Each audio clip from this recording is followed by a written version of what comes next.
Esta noche vamos a estar estudiando Hebreos 6 del 13 al 20.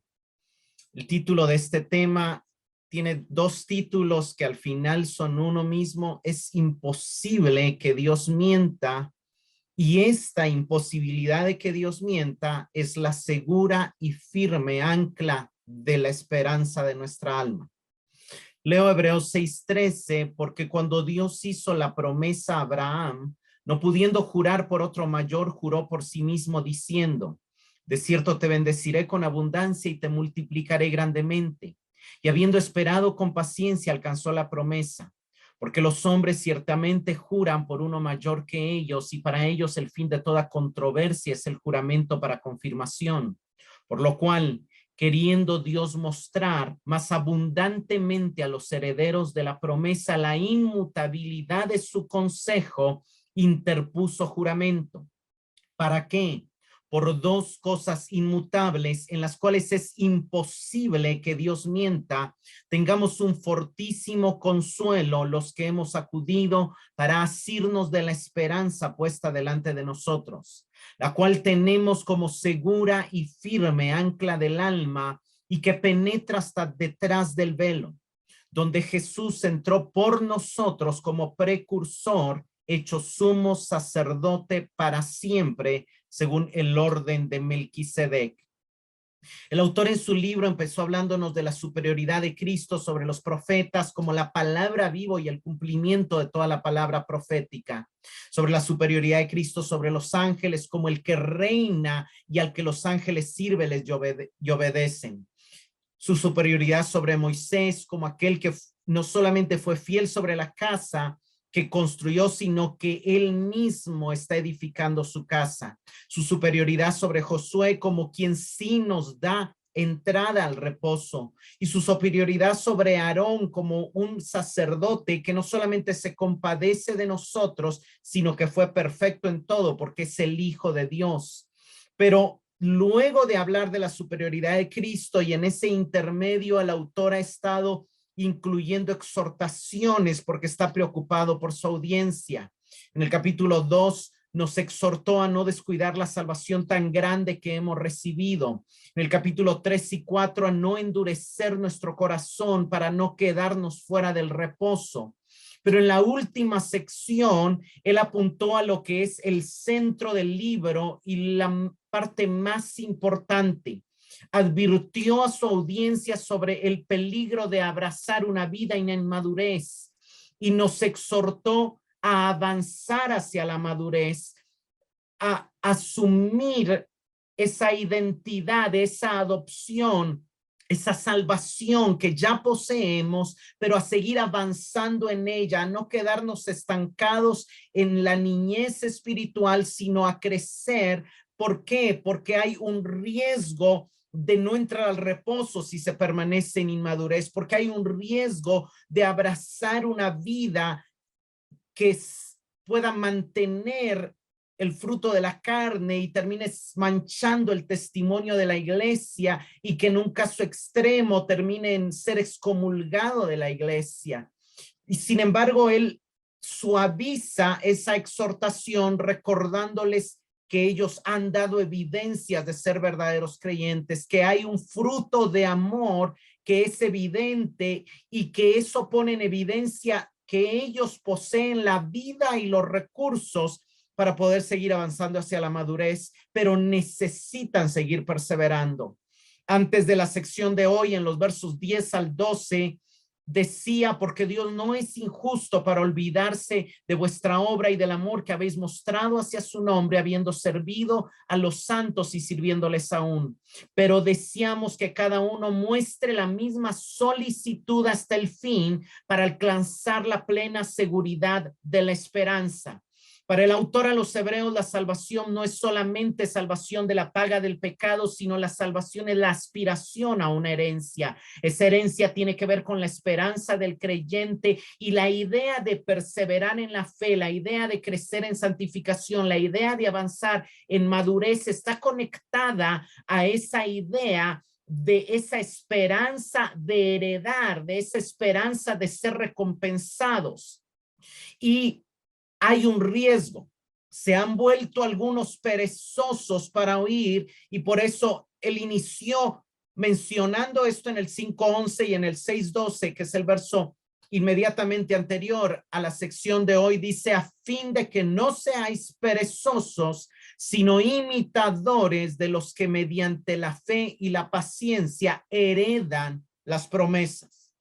Las promesas todavía no están listos para heredarlas, porque aunque tienen fe salvadora, no están fortaleciendo esa fe con la paciencia, se están cansando en resistir, no están siendo perseverantes en su espera y necesitan crecer en paciencia para poder alcanzar el heredar las promesas como lo hizo Abraham, que es a lo que vamos a entrar.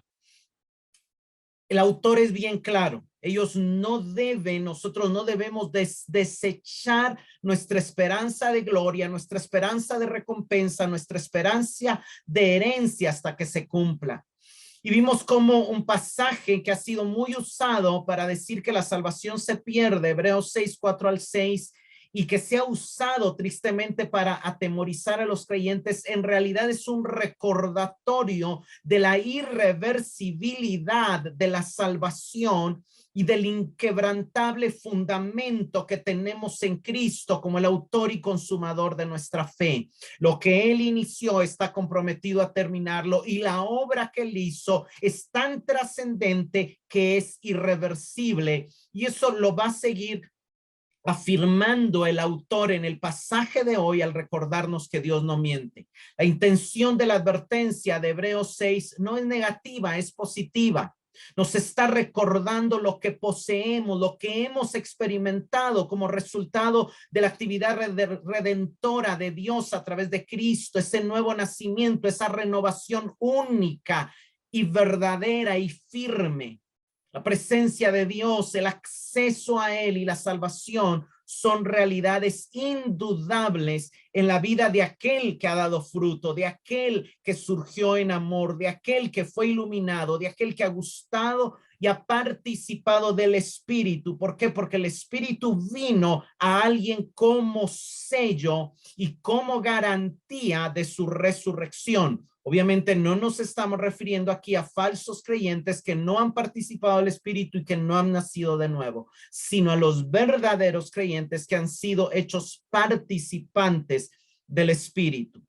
Y en el pasaje de hoy, el autor nos afirma aún más en la seguridad de nuestra salvación, pero al mismo tiempo nos vuelve a enfatizar lo importante que es la paciencia y la obediencia, porque en realidad la paciencia se demuestra en obedecer. Verso 13. Porque cuando Dios hizo la promesa a Abraham, no pudiendo jurar por otro mayor, juró por sí mismo. 14. Diciendo: de cierto te bendeciré con abundancia y te multiplicaré grandemente. Hermanos, es importante aquí revisar brevemente la historia de Abraham. Abraham tuvo muchos encuentros con Dios, y en uno de sus últimos encuentros con Dios es cuando Dios hace un juramento y aumenta y confirma la importancia de la fe de Abraham y asegura que Abraham sí o sí va a recibir el cumplimiento de las promesas que le han sido hechas.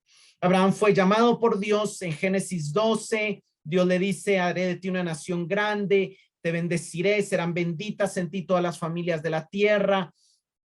Cuando lo está llamando a salir de la tierra hacia Canaán, de ahí cuando llega a Canaán, él le habla en el 12:27 y le dice: a tu descendencia daré esta tierra. Más adelante en Génesis 13, él se separa de Lot y Lot decide irse a Sodoma y a Gomorra. Entonces Abraham se queda solo en medio de la planicie y Dios le dice: mira al norte, mira al sur, mira al oriente, mira al occidente, porque todo lo que ven tus ojos, toda la tierra que ven tus ojos, te la daré a ti y a tu descendencia, y tu descendencia será como el polvo de la tierra. Más adelante, unos quizás 5 o 10 años después, se le aparece Dios en una noche en Génesis 15 y le dice: Abraham, no temas, tu galardón será grande. Y en ese momento Abraham sale a conversar con Dios y le dice, Señor, no tengo heredero, es un siervo mío el que me va a heredar. Entonces me has dado promesas, pero no tengo hijo. Eso, Abraham ahí tenía más o menos unos 80 años, porque en Génesis 12 nos dice que tenía 75. Y aquí Dios le responde y lo llama en medio de la noche a salir y a ver el cielo. El cielo estaba despejado esa noche y quizá Abraham pudo ver cómo se ve a través de un telescopio y el Señor le dice, mira las estrellas, cuéntalas si puedes. Así será tu descendencia. En ese momento, Abraham decide abrazar la promesa de Dios, la cree y dice la Biblia que creyó Abraham a Jehová y le fue contado por justicia. Ese es el momento de la justificación de Abraham, que nos muestra que Dios salvaba en el antiguo pacto por fe y sigue salvando por fe en el nuevo pacto. La diferencia es que en el antiguo pacto se creía en una promesa, en una palabra de Dios, y en el nuevo pacto nosotros creemos en la obra ya realizada por Cristo en la cruz del Calvario, pero la salvación siempre es por fe, nunca ha sido por obras. Luego de Génesis 15, en Génesis 17, Dios vuelve a tener otro encuentro con Abraham, le cambia el nombre y le da el pacto de la circuncisión y le vuelve a confirmar la promesa diciéndole, te he puesto por padre de muchas gentes, te multiplicaré en gran manera y haré de naciones que salgan de ti, reyes también saldrán de ti y estableceré mi pacto entre ti y tu descendencia como un pacto perpetuo. Pero esa promesa le dice que tienen que guardar el pacto, ¿verdad? El pacto de la circuncisión, que más adelante los profetas nos cuentan que no lo guardaron, sobre todo en los libros de Esdras y Nehemías lo podemos leer también, ¿verdad? Ahí le promete también la tierra de Canaán y ser el Dios de ellos, pero esta es una promesa un poco condicional. Luego, más adelante, ahí llegamos a Génesis 22. En Génesis 22, más o menos han pasado unos 55 años desde Génesis 12, ¿verdad? O sea, en esos encuentros con Dios no es que era uno cada día, no es que era todos los días. Habían etapas, habían espacios de tiempo. Génesis 12, Abraham tiene 75 años, Génesis 18 tiene 100 años, nace Isaac, por fin tiene un hijo de sus lomos con su esposa Sara de 90 años y en Génesis 23 Sara muere a los 127 años. Entonces Isaac tenía una edad en Génesis 23 de 37 años. Lo más probable y es muy altamente probable de que en Génesis 22 Isaac no sea un chiquillo de 15 años, sino sea un hombre joven de 30 años. ¿Por qué? Porque de 30 años subió José al trono, de 30 años empezó a reinar David y es altamente probable que aquí Isaac, que representa a Cristo yendo al altar de la cruz, haya tenido también una edad de 30 años, más o menos, puede ser, ¿verdad? Eso le daría a Abraham una edad de 130 años y nos llevaría una etapa de 55 años desde Génesis 12.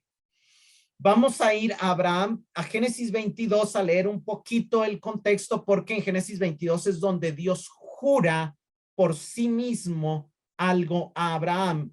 En la Biblia solo encontramos dos juramentos de Dios, este y el otro del Salmo 110, que lo vamos a ver más adelante. Vayamos a Génesis 22, 1 y 2. Aconteció después de estas cosas que probó Dios a Abraham y le dijo, Abraham, y él respondió, heme aquí, y dijo, toma ahora tu hijo, tu único, Isaac, a quien amas, y vete a tierra de Moriah, y ofrécelo allí en holocausto sobre uno de los montes que yo te diré.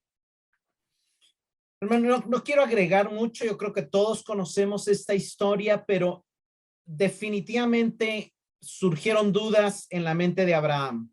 Dios le había prometido una y otra vez, naciones vendrán de ti, reyes saldrán de ti, tu descendencia cumplirá, poseerá esta tierra. Y luego al hijo de la promesa, al único hijo que Dios contaba, al único hijo de su matrimonio, al único hijo que había tenido con Sara, Dios se lo pide.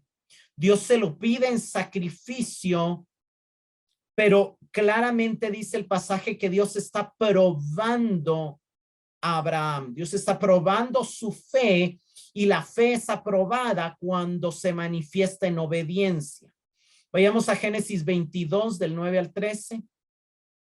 Y cuando llegaron al lugar que Dios les había dicho, edificó ahí Abraham un altar y compuso la leña y ató a Isaac su hijo y lo puso en el altar sobre la leña. Y extendió Abraham su mano y tomó el cuchillo para degollar a su hijo. Entonces el ángel de Jehová le dio voces desde el cielo y dijo: Abraham, Abraham. Y él respondió: heme aquí. Y dijo: no extiendas tu mano sobre el muchacho, ni le hagas nada, porque yo conozco que temes a Dios, por cuanto no me rehusaste tu hijo, tu único. Entonces alzó Abraham sus ojos y miró, y he aquí a sus espaldas un carnero trabado en un zarzal por sus cuernos, y fue Abraham y tomó el carnero y lo ofreció en holocausto en lugar de su hijo. Una de las cosas que podemos entender es que Abraham tuvo su primer encuentro con Dios aproximadamente 55 años antes. Abraham había visto el respaldo de Dios en sus viajes a Egipto, en su encuentro con Abimelech, en muchas etapas de su vida, su fe se había ido fortaleciendo. Él había sido entrenado en paciencia porque esperó 25 años el nacimiento de su hijo. Él había alcanzado una fe donde él no entendía precisamente lo que Dios le estaba pidiendo y por qué Dios se lo estaba pidiendo, pero sí sospechaba que Dios estaba probando su obediencia.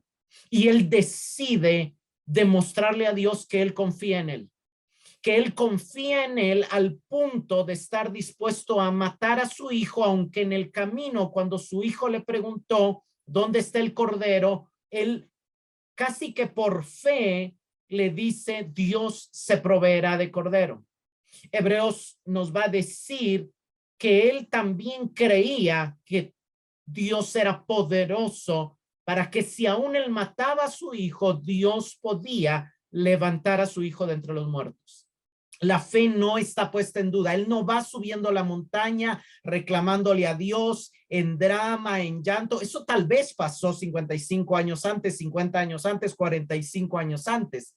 De hecho, pasó, lo vemos quejándose porque no tiene heredero en el 15 y lo vemos también intercediendo por Sodoma y Gomorra y lo vemos de alguna manera dialogando, pudiéramos decir discutiendo con Dios, pero a esta altura de la vida su fe era fuerte y su paciencia había crecido, su carácter se había formado. Vayamos a verso 15 al verso 18, Génesis 22, 15 al 18. Y llamó el ángel de Jehová a Abraham por segunda vez desde el cielo y dijo: por mí mismo he jurado, dice Jehová, que por cuanto has hecho esto y no me has rehusado tu hijo, tu único hijo, de cierto te bendeciré y multiplicaré tu descendencia como las estrellas del cielo y como la arena que está a la orilla del mar. Y tu descendencia poseerá las puertas de sus enemigos. En tu simiente serán benditas todas las naciones de la tierra, por cuanto obedecisteis a mi voz. Y volvió Abraham a sus siervos, y se levantaron y se fueron juntos a Berseba, y habitó Abraham en Berseba. La diferencia de esta ocasión con las promesas anteriores es que aquí el Señor le dice: por mí mismo he jurado. Y le da la razón que por cuanto me has obedecido y no me has rehusado a tu hijo, ciertamente te bendeciré grandemente y multiplicaré en gran manera tu descendencia. Él ya le había dicho que su descendencia iba a ser como el polvo en el 13 y como las estrellas en el 15, pero aquí le vuelve a decir, será como las estrellas del cielo y como la arena del mar. Hay dos partes nuevas que no le había dicho antes, que es la última parte del 17 y la parte del 18. Y tu descendencia poseerá las puertas de sus enemigos. Y esto es sumamente importante porque aquí le está hablando de una victoria en contra del enemigo. Y desde toda la historia de la humanidad, el mayor enemigo del pueblo de Dios ha sido Satanás. Y luego le dice, y en tu simiente serán benditas todas las naciones de la tierra. Y entonces le focaliza y le muestra que será en su simiente, en un descendiente, el cual traerá la victoria sobre el enemigo y desatará la bendición que llegará a todas las naciones. Aquí fue porque has obedecido mi voz. Abraham creyó y fue justificado. La salvación es exclusivamente por fe. Eso está claro. Pero el juramento de Dios, la herencia de bendición, la victoria, no fue solamente por fe. Fue porque esa fe se manifestó en obediencia. Aquí la confirmación definitiva la recibe luego de haber sido probado en fe y en paciencia. Vamos a Gálatas 3, del 14 al 18. A fin de que Cristo Jesús, la bendición de Abraham, viniera a los gentiles, para que recibiéramos la promesa del Espíritu Santo mediante la fe. Hermanos, hablo en términos humanos. Un pacto, aunque sea humano, una vez ratificado, nadie lo invalida ni le añade condiciones. Ahora bien, las promesas fueron hechas a Abraham y a su descendencia. No dice y las descendencias, como refiriéndose a muchas, sino más bien a una y a tu descendencia, es decir, Cristo. Lo que digo es esto: la ley que vino 430 años más tarde no invalida un pacto ratificado anteriormente por Dios, como para anular la promesa, porque si la herencia depende de la ley, ya no depende de una promesa, pero Dios se la concedió a Abraham por medio de una promesa. Como vemos, el juramento de Génesis 22, 16 y 17 está directamente conectado a la venida de Cristo. Pablo explica que cuando Dios le hizo este juramento a Abraham y le dijo, en tu simiente, no hablaba de muchos, sino de uno de sus descendientes, el cual es Cristo, dice claramente el verso 16. Esto pues, entonces Pablo explica que el juramento es la confirmación definitiva de todas las promesas que Dios ha venido dando a Abraham. Y de hecho eso es en nuestro medio. Un juramento es esa confirmación definitiva de lo que se ha hablado, de lo que se ha testificado o de lo que se ha dicho. Y Pablo nos recuerda en los versos 17 y 18 de Gálatas 3 que el juramento es superior al pacto de la circuncisión, que tenía un elemento condicional, y superior al pacto de la ley dado a Moisés, que también tenía un elemento condicional. Entonces, el verso 18 es importante porque dice Pablo, si la herencia fuese por la ley, ya no es por la promesa, pero Dios la concedió a Abraham mediante la promesa. ¿Y de qué herencia está hablando? Hermanos, la herencia que está hablando es difícil discernirla, pero vamos a ir a algunos pasajes que nos alumbran sobre cuál es la herencia, pero la herencia de la cual Pablo habla es la vida eterna, pero es la bendición. ¿Cuál es la palabra que más se repite en todas las veces que Dios habla? Bendeciré, te bendeciré, bendeciré a tu descendencia, bendeciré a los que te bendigan, en ti serán benditas todas las familias de la tierra. ¿Cuál era el problema de la humanidad y en el tiempo de Abraham y ahora? La maldición que vino como resultado de la caída, la maldición que vino como resultado del pecado, la maldición de la muerte, la maldición de la corruptibilidad de este mundo, la maldición de la vanidad que hace que todo sea vano, pasajero y sin provecho eterno. Esa es la maldición a la que todos estamos atados. Por eso, de alguna manera, aunque vale la pena esforzarnos, queda ese mal sabor de que va a ser pasajero, va a ser temporal, porque no podemos, ese mal sabor de boca que le quedó a Salomón en Eclesiastés. La maldición termina con todo, siempre. Todo está destinado a perecer, todo está terminado a pasar, todo está terminado a morir. Nuestros sueños, nuestra vida misma, nuestra historia, se la comerán los días. Entonces viene la promesa de vida eterna, la promesa de revertir la maldición, la promesa de bendición que anula la maldición que surgió de la caída. Vayamos a Tito 1:2. En la esperanza de la vida eterna, la cual Dios, que no miente, prometió desde antes del principio de los siglos. ¿Qué fue lo que Dios prometió? Uno de tus hijos destruirá la serpiente. ¿Qué fue lo que Dios prometió? En uno de tus hijos traerá bendición a todas las familias de la tierra. ¿Cómo se interpreta eso? Vida eterna. Vida eterna es lo que promete el Dios que no miente desde antes del principio de los siglos. No todos lo interpretaron así, pero ahora está claro con la venida de Cristo. Por eso Cristo dijo, yo os doy vida eterna. El que cree en él tiene vida eterna. Y el énfasis de las promesas de Cristo, hablando de la fe y hablando de la obediencia, hablando de la paciencia, siempre fue la vida eterna. Vayamos a Tito 3:7. Para que justificados por su gracia fuésemos hechos herederos según la esperanza de la vida eterna. ¿Herederos de qué? ¿Esperanza de qué? Vida eterna. Primera de Juan 2:25. Y esta es la promesa que Él nos hizo, la vida eterna. Vemos cómo podríamos ir a muchos pasajes en los evangelios y en el evangelio de Juan, donde Jesús habla de vida eterna en Juan 3, en Juan 6, en Juan 8, en muchos pasajes. Pero en su primera carta, Juan lo resume y dice, esta es la promesa, esta es la esperanza, esta es la herencia que Él nos hizo, la vida eterna. La vida eterna es esa vida que sí puede construir algo que no se lo coman los días.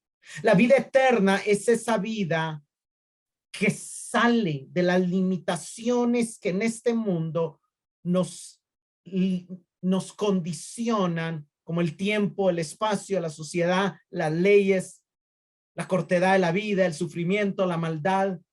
Vida eterna es esa capacidad de conectar con una vida plena que trasciende por encima de las limitaciones que trajo el pecado y la muerte. Esa es su principal promesa. Y esa promesa de vida eterna incluye promesas secundarias para nuestro tiempo y para también después de nuestra muerte. Obviamente, después de nuestra muerte, la promesa de estar con Cristo, de verlo a Él, de que no habrá más dolor, sufrimiento, angustia, caos, pero también la vida eterna incluye para nosotros que por cuanto ya somos hijos receptores de vida eterna, el Padre se encarga de cuidar de nuestras necesidades. En Mateo 6:25-34, el Padre escucha nuestras oraciones y somos invitados a hacer peticiones. En Mateo 7:7-11, Cristo estará con nosotros todos los días de nuestra vida. Mateo 28:20, el Espíritu Santo nos fortalece con el poder de su fuerza. Efesios 3:16, Romanos 8:26, y nuestro cuerpo será transformado, dejando de ser un cuerpo de humillación para pasar a ser un cuerpo de gloria, Filipenses 3:21 y 1 Corintios 15. Entonces, seguramente cuando Dios le pide a Abraham a su hijo, empiezan a venir las preguntas. ¿Va a cumplir Dios realmente sus promesas? ¿Acaso la muerte de Isaac eliminaría la posibilidad de que mis hijos lleguen a ser como las estrellas del cielo y como el polvo de la tierra? Y quizá nosotros a veces también dudamos. ¿Será que realmente soy salvo? ¿Me va a proteger Dios en esta guerra? ¿Me va a dar Dios paz en medio de la tormenta? ¿Cuidará Dios de mis hijos? ¿Realmente Dios me ama? ¿Habrá realmente vida después de la muerte? Hermanos, ¿cómo podemos vencer el temor y la incredulidad ante las dudas que pueden venir? Siguiendo el ejemplo de Abraham, esperando paciente y obedientemente a Dios, dice el verso 15, y habiendo esperado con paciencia, alcanzó la promesa. Por eso el autor nos está diciendo en el verso 12, no seáis perezosos, sino imitadores de los que mediante la fe y la paciencia, como Abraham, heredaron las promesas.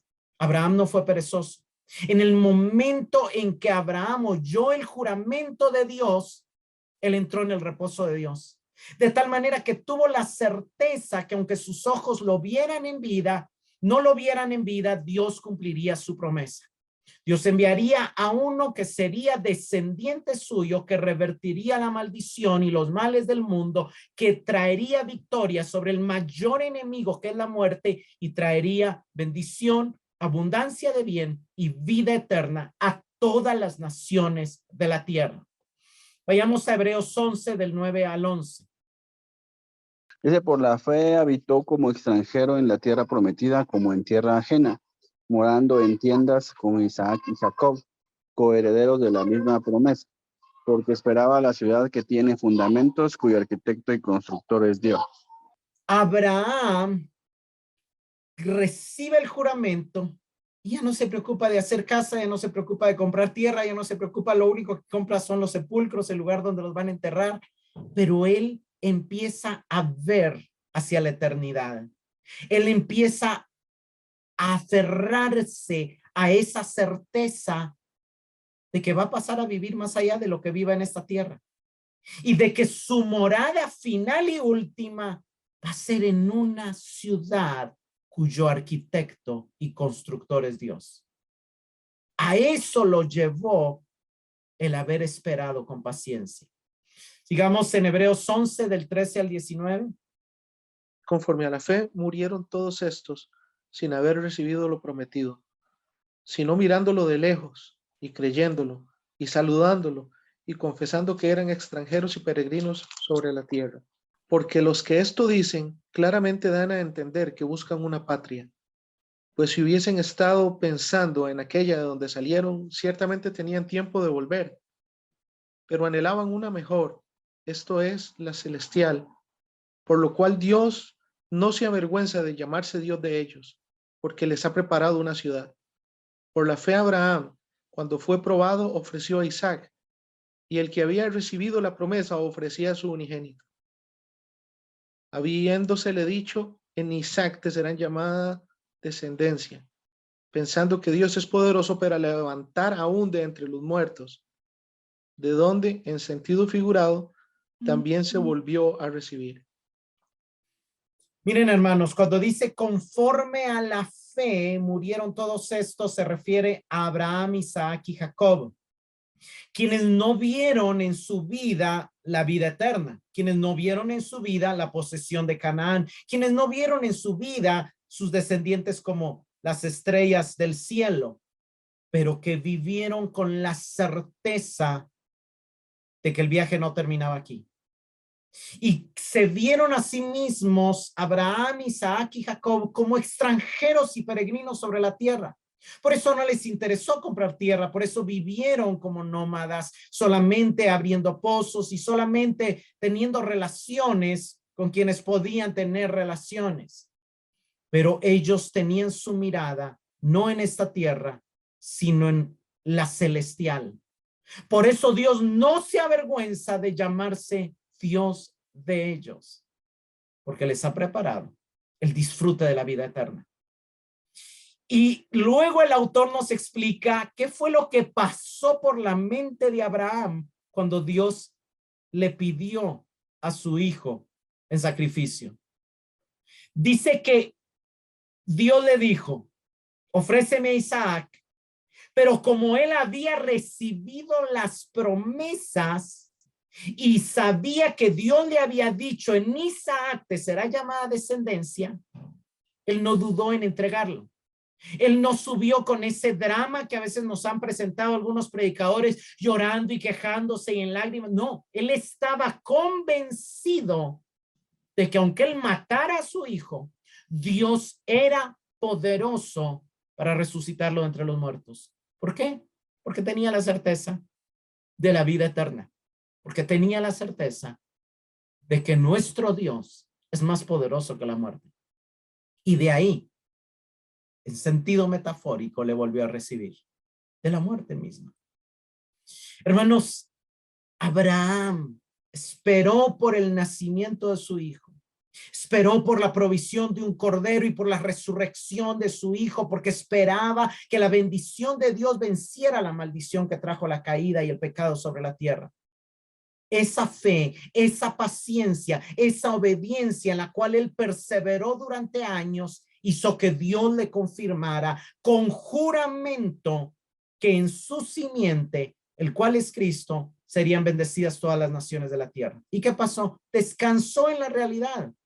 De hecho, que siguió viviendo su vida con tal nivel de paz que saludó las promesas con la certeza de entrar y de llegar a esa ciudad celestial, construida y diseñada por Dios mismo.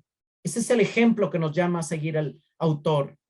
El ejemplo de esperar con paciencia es el camino para entrar en el reposo de Dios. No la pereza y la lentitud de oír, sino el obedecer, lo que nos va a llevar a vivir esa vida donde podemos disfrutar de la vida eterna desde ya. La vida eterna no es una vida que va a empezar después de la muerte, es una vida eterna que ya podemos disfrutar conectados con el reposo de Dios. Verso 16. Porque los hombres ciertamente juran por uno mayor que ellos, y para ellos el fin de toda controversia es el juramento por confirmación. Hermanos, entre los hombres un juramento se usa para aclarar la verdad en un asunto de duda o de disputa, donde si hay una duda, se le pide a alguien, ¿puedes jurarlo? Y de hecho, cuando se llama testigos, uno jura sobre alguien mayor, uno jura poniendo la mano sobre la Biblia, sobre la verdad, sabiendo que Dios es testigo. Pero, verso 17, por lo cual, queriendo Dios mostrar más abundantemente a los herederos de la promesa la inmutabilidad de su consejo, interpuso juramento. Hermanos, Dios no tiene necesidad de jurar porque Él es la verdad y todo lo que Él dice procede de la verdad y es seguro y firme en sí mismo. Pero como conoce nuestra debilidad y conoce que el enemigo es un engañador y conoce que iban a venir dudas, desánimo, entonces Dios, queriendo probarnos, queriendo mostrarnos cuán irrevocable es su promesa divina y cuán inmutable es su consejo, interpone juramento. La palabra consejo se traduce del griego boulé, que significa voluntad, plan, designios o propósito, aparte de consejo, obviamente. Y aparece en varios pasajes y quiero que vayamos a Hechos 2:23. A este, entregado por el determinado consejo y anticipado conocimiento de Dios, prendisteis y matasteis por manos de inicuos, crucificándole. Cuando Pedro está predicándole a los judíos y él menciona a Jesús y cómo fue crucificado por ellos, él dice, esto no se escapaba del plan de Dios. Ustedes crucificaron a Jesús porque estaba dentro del plan que Dios tenía para salvación, porque estaba dentro del plan que Dios tenía para traer vida eterna, porque estaba dentro del plan para que pudiéramos llegar a heredar vida eterna. Fue entregado por el determinado consejo y anticipado conocimiento de Dios.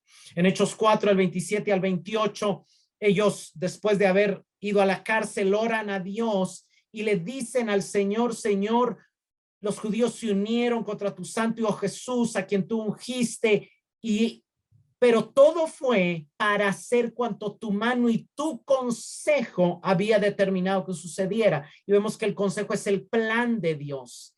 Pablo, cuando se despide de los ancianos de Éfeso, les dice, porque no he rehuido anunciaros todo el consejo de Dios. En Hechos 20:27, Pablo dice, yo les he explicado el evangelio de tal manera que les quede claro el plan de Dios y cómo la historia apunta al plan de Dios, a traer bendición a todas las naciones de la tierra, a ofrecer vida eterna a todas las naciones de la tierra, a que todas las naciones y tribus de toda lengua, pueblo, tribu y nación le adoren y le alaben y disfruten del regalo de la vida eterna. Vayamos a Efesios 1 del 10 al 12. de reunir todas las cosas en Cristo en la dispensación del cumplimiento de los tiempos, así las que están en los cielos como las que están en la tierra.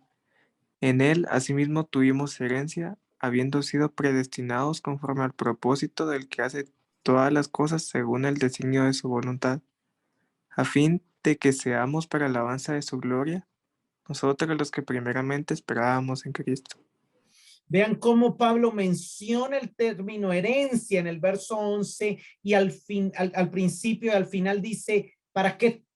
Porque Dios es el que obra todas las cosas conforme al consejo o al designio de su voluntad. La palabra es la misma palabra que se está traduciendo aquí por la inmutabilidad de su consejo. Hermanos, Dios tiene un plan que trazó desde antes de la fundación del mundo que tiene que ver con su gloria y con la entrega de la bendición y la vida eterna a pueblos de toda lengua, tribu y nación, que no es cambiable, que no es mutable, que no es movible. Dios va a cumplir con su plan. Dios va a cumplir con su plan de traer una bendición mayor a la maldición que trajo la caída. Pero para mostrarnos esa firmeza de su plan, interpuso juramento. El hecho de que Dios jure por sí mismo significa que él está atado a su palabra por su carácter.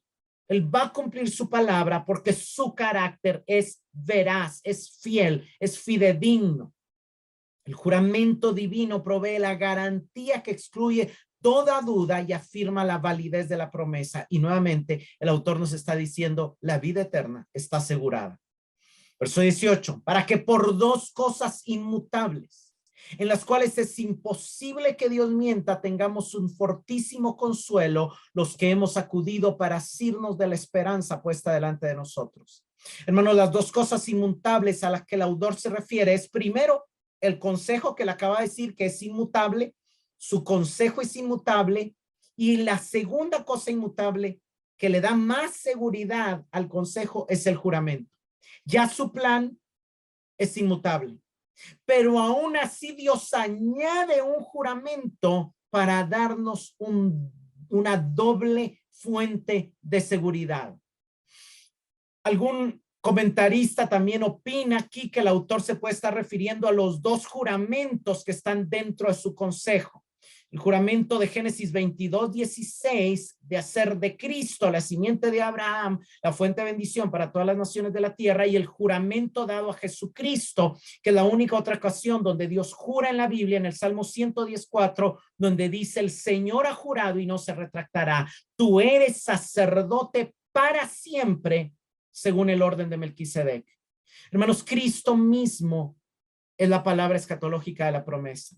Cristo mismo es la bendición, Cristo mismo es la vida eterna, porque es su vida, la participación de su vida en nosotros, la que nos hace obtener vida eterna.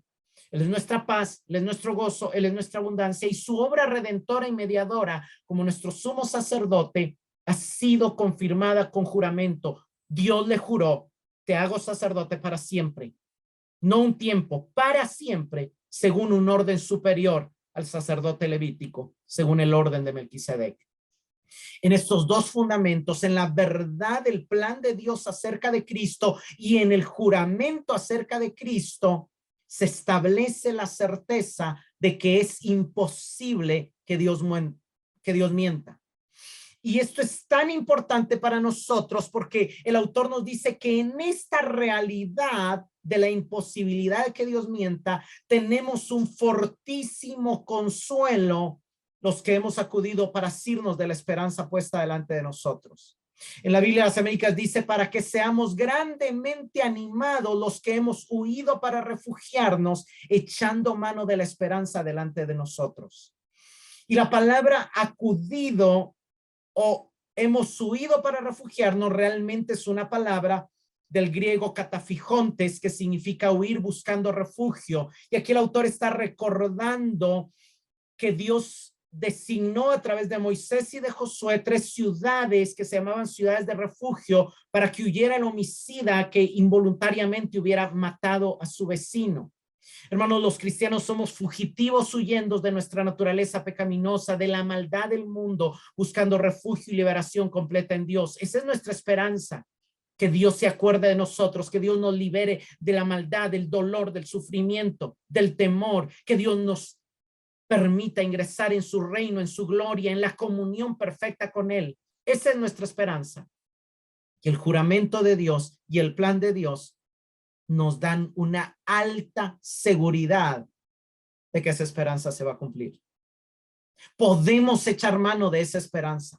Podemos estar seguros de que el plan de Dios y el juramento de Dios son dos garantías inigualables que nos animan y consuelan para refugiarnos en Dios. Este ánimo y consuelo que el autor ofrece es poderoso para ayudarles en medio de las circunstancias que están atravesando. Hermanos, estamos atravesando en circunstancias de guerra mundial. Muchos de nosotros quizá hemos experimentado temor, persecución, preocupaciones. Hay tentaciones en las circunstancias que nos rodean que nos hacen flaquear en nuestra fe. Pero déjeme darle una buena noticia. Tenemos dos fundamentos que Dios no miente. Y que la esperanza por la cual estamos aquí en esta conexión, por la cual hemos creído, por la cual le buscamos, por la cual le seguimos, es firme. Es firme. No nos puede caber una pizca de duda de que la bendición que Dios tiene para nosotros va a ser mucho mayor que las dificultades que podamos estar atravesando o que podamos llegar a atravesar. Verso 19. La cual tenemos como segura y firme ancla del alma y que penetra hasta detrás del velo, donde Jesús entró por nosotros como precursor, hecho sumo sacerdote para siempre según el orden de Melquisedec. Hermanos, la esperanza está puesta delante de nosotros y esa esperanza es un ancla segura y firme. En esos tiempos, cuando se hablaba de seguridad, de estabilidad, se usaba como metáfora el ancla y era una metáfora también de virtud y de la esperanza.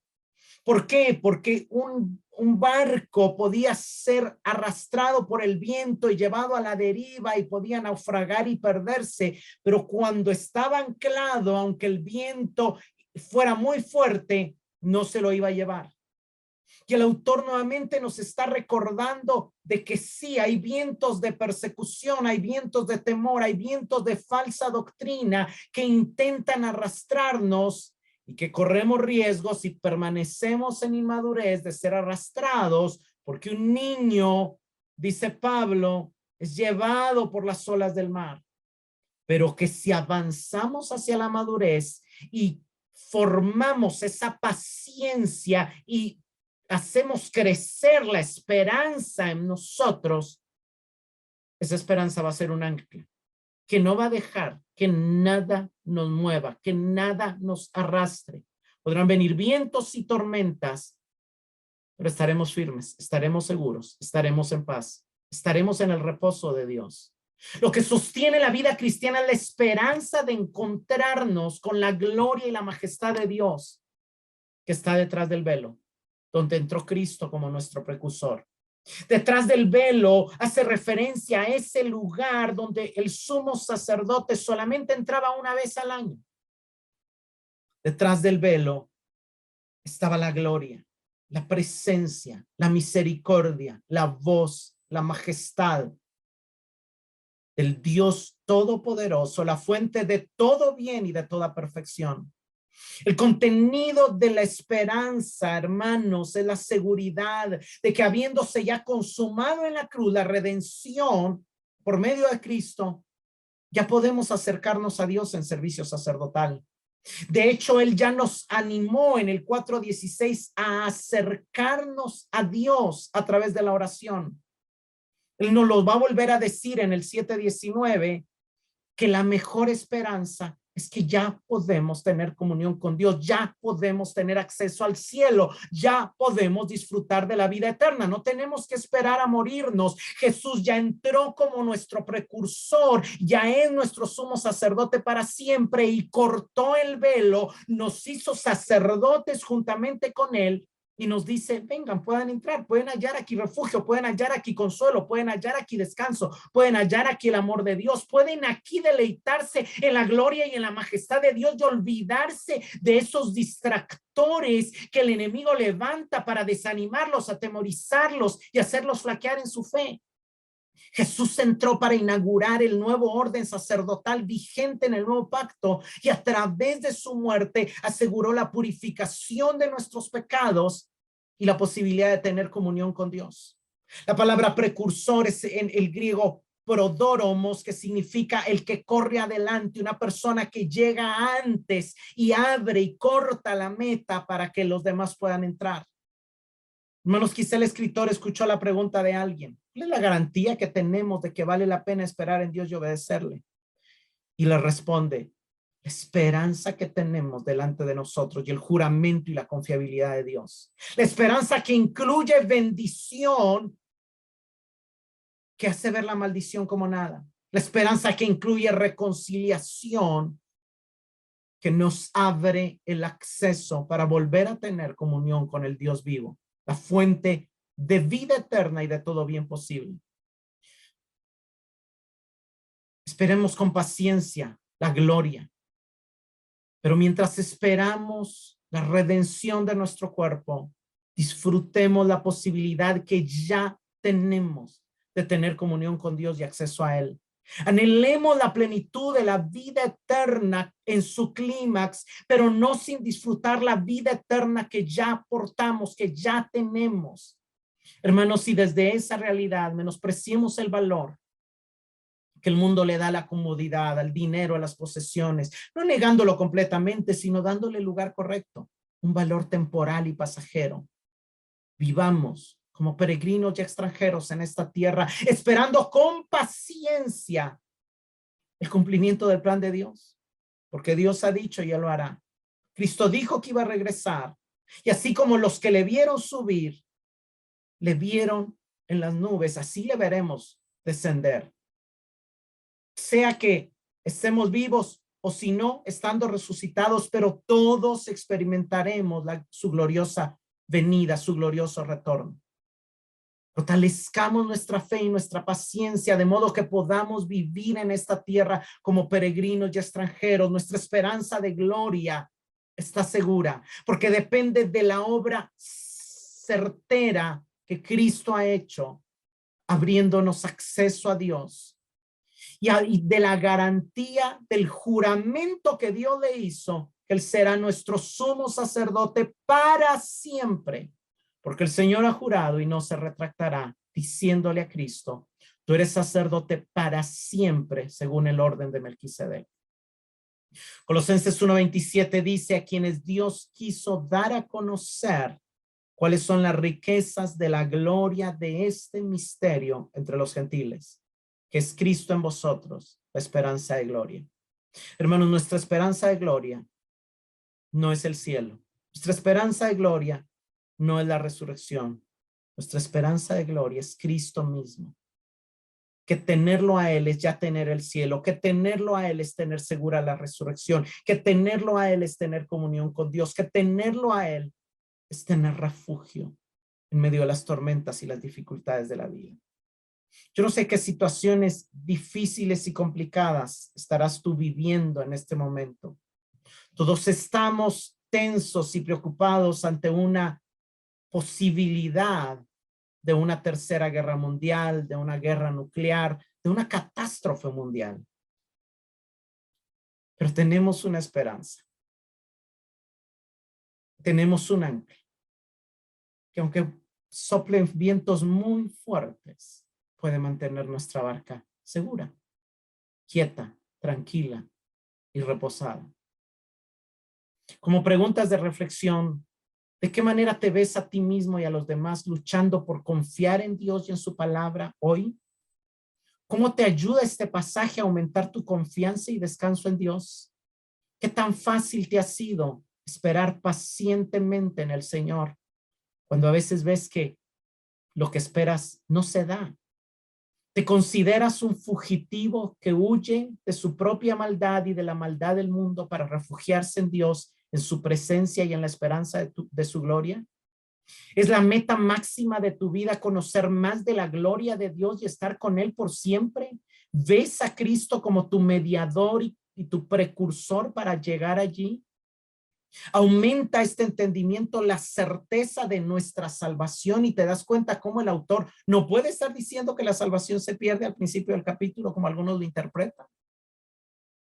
Señor, te damos gracias por tu palabra. Te damos gracias por la promesa de la herencia de la vida eterna, que ya es una realidad que hemos recibido por la obra de Cristo en la cruz y por el derramamiento de tu Espíritu Santo en nosotros. Te damos gracias, Señor, porque aún esperamos el clímax del cumplimiento de esa promesa, el día en que te veamos cara a cara, el día en que seamos transformados a tu imagen, el día en que desaparezca este cuerpo de humillación y sea transformado en un cuerpo de gloria.